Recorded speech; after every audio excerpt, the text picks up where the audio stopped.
Ben Rhodes, The World as It Is, a Memoir of the Obama White House.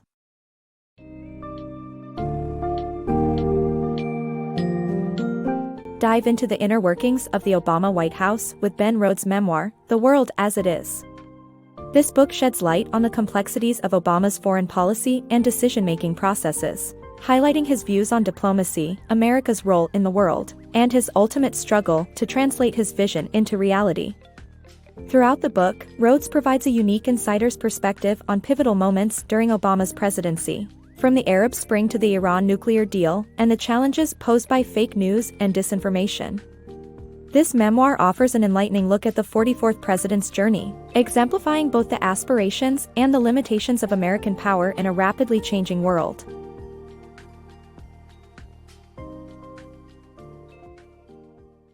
Obama's foreign policy.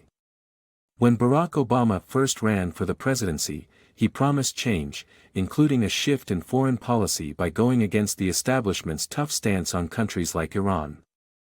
He embarked on a campaign tour to prove his ability to handle international diplomacy. One of the key pieces of the tour was a speech in Berlin delivered on the site of two iconic American presidential speeches. Despite a near-disastrous moment with a crucial line, the speech was a massive success, painting a powerful image of an African-American candidate addressing vast crowds on a historic stage. Obama's complex view of America. Obama's unique background and worldview heavily influenced his perception of America's power and position in the world. He grew up with a nuanced view of America that was more complex than most Americans. While some appreciated his view as an expression of patriotism, others criticized him for not embracing American exceptionalism. The tensions within his administration, particularly when he tried to close Guantanamo Bay, also arose due to his complex view of the world. Obama's Cairo speech. Obama's attempt to improve the relationship between the U.S. and the Muslim world by delivering a speech at Cairo University impacted America's foreign policy on universal values. In 2009, as tensions between the U.S. and the Muslim world steadily grew, Barack Obama delivered a speech at Cairo University to try and build mutual respect. Despite pressure from Israeli supporters, Obama avoided discussing the Israel-Palestine conflict to focus on improving relations between the West and the Muslim world. He used the platform to urge the West to recognize Islam's contributions to the world, while also calling for the Muslim world to embrace the universal principles and rights of the West. Obama shared his childhood memories of a time when less conservative Islam was practiced in Indonesia, and used his speech to boldly call for women's rights, religious tolerance, and government by the rule of law. The audience welcomed Obama with open arms and he used Arabic to greet them.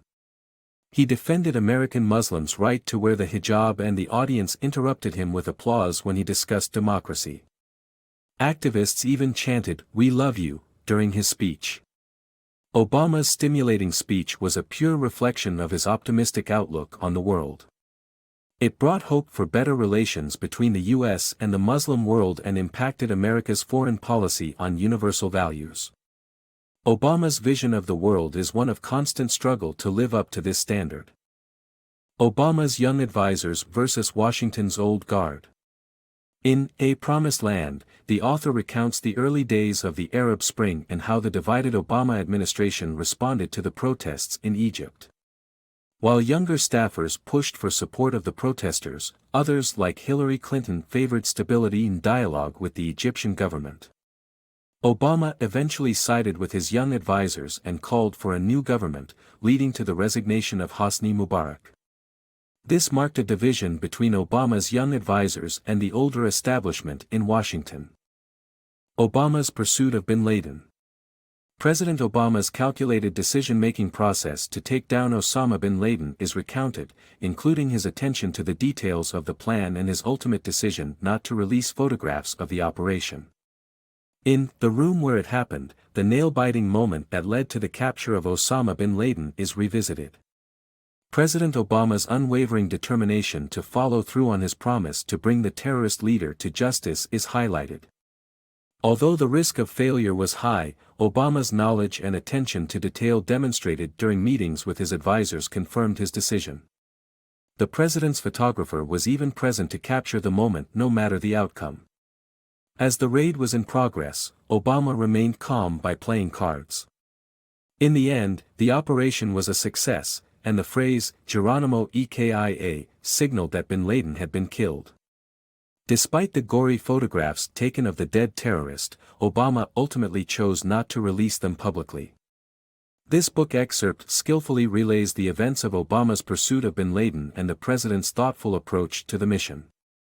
A constructive relationship with Cuba. Former Obama advisor, Ben Rhodes, details his efforts to improve relations with Cuba through secret meetings with Alejandro Castro, son of the leader Raúl Castro. With the help of Pope Francis, a diplomatic agreement was eventually reached, leading to the first call between a U.S. president and a Cuban leader since the revolution. During his time in the Obama administration, Ben Rhodes dealt reactively with the complicated realities of the world, from managing the aftermath of George W. Bush's wars to addressing emerging threats like Syria. However, the potential to proactively shape Obama's foreign policy goals presented itself when Cuba opened up the opportunity for normalized relations between the two countries. Rhodes began secret meetings with Alejandro Castro, Raúl Castro's son, in a secluded Canadian home to develop a constructive relationship.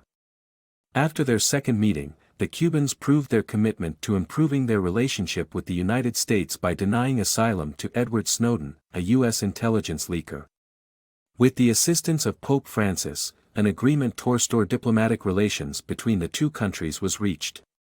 The day before the deal was announced, Obama, Rhodes, and other advisors made the first call between a U.S. president and a Cuban leader since the revolution. During the call, Castro spent half an hour listing American efforts to sabotage his government over the years. Rhodes urged Obama to interrupt Castro, but Obama insisted that it had been a long time since Cuba had communicated with an American president, and there was a lot to say. Rhodes' account of his efforts to improve relations with Cuba highlights the potential for creative and proactive diplomacy to create relationships that are constructive and beneficial for all parties involved. Obama's honest reflection on racism. Despite rarely addressing racism during his presidency, Obama's true feelings came out after a white supremacist killed 9 people in a black church in South Carolina. Obama rewrote his speech for the memorial service, addressing the historical racism of the Confederate flag and present-day racism. In his speech, he talked about the victim's dignity and showed how tapping into grace could change everything. This inspired one man to write a letter, admitting his previous bias toward people based on their skin color, and his change of heart after the tragedy. Obama reflected on this by saying it was a shame that people had to die for that realization to occur. Obama's Syria red line. Obama's indecision on Syria's use of chemical weapons and the challenges he faced in getting congressional approval. Former U.S. President Barack Obama faced one of the world's most gruesome conflicts, the Syrian civil war during his tenure in the White House, which led to the violation of his administration's red line against chemical weapons. Reports of a deadly gas attack outside Damascus in August 2013 caused international leaders to urge Obama to take military action. However, the president had to deal with weak support from the international community and within his administration. The Germans favored a UN Security Council resolution over military action, while a group of Republican Congress members challenged his authority to take action without Congress's approval. Despite his preference for a congressional vote, Obama faced difficulty winning congressional support. Eventually, Obama was able to find a way out of the problem by getting Putin's help to destroy the chemical weapons, and the Assad regime agreed to give them up. Consequently, no congressional vote took place, and the U.S. stayed out of the conflict. The battle for the anti-war room. Prior to Obama's presidency, Iran had the ability to produce nuclear weapons, making it essential to stop them before they did. The administration opted for a diplomatic deal, but encountered opposition, leading to right-wing media outlets like Breitbart publishing fake news to kill the Iran deal. $40 million was spent lobbying against it. The author formed the Anti-War Room, dedicated to securing congressional approval. The unit successfully fought back by arguing that not making a deal would lead to military action. Leading scientists, former head of the Israeli Security Service, and Iranian dissidents all supported the deal. Finally, the team secured the needed votes, which happened the same day arch-neocon Dick Cheney gave a speech advocating for the war, reinforcing the anti-war room's argument that proponents of the Iraq War now wanted war with Iran. The spread of disinformation. Throughout Obama's presidency, the author witnessed the spread of disinformation. Russia invested heavily in disinformation, and the United States was not well placed to fight back. After the Malaysia Airlines flight was shot down over Ukraine in 2014, a Russian disinformation campaign began. The lying was deliberate, and the author and his colleagues had few means to fight back. Political attempts to counter Russian disinformation were also flawed, and Obama received criticism for not speaking out strongly enough. In his view, Russians found a soft spot in American democracy. Obama's misjudgments. A few days before the 2016 presidential election, Barack Obama was shocked to receive an email from Clinton's campaign requesting him to campaign for her in Michigan. Obama had won Michigan by 10 points in 2012 and was utterly surprised.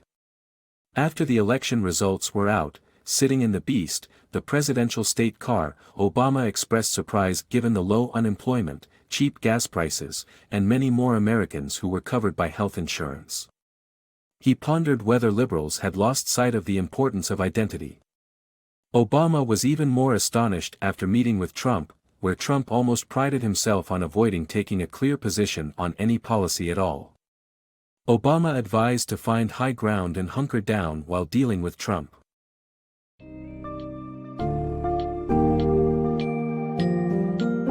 In The World as It Is, Ben Rhodes offers an insightful account of the Obama White House and the various challenges it faced.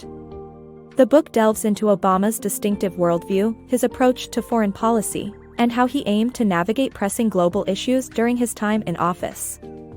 It highlights the difficulties of implementing change and upholding democratic values when faced with resistance and misinformation both at home and abroad. Ultimately, this memoir provides an intimate and candid look into the Obama presidency, reminding us of the important legacy left behind while also demonstrating that in an increasingly interconnected world, the fight for justice, equality, and integrity must continue.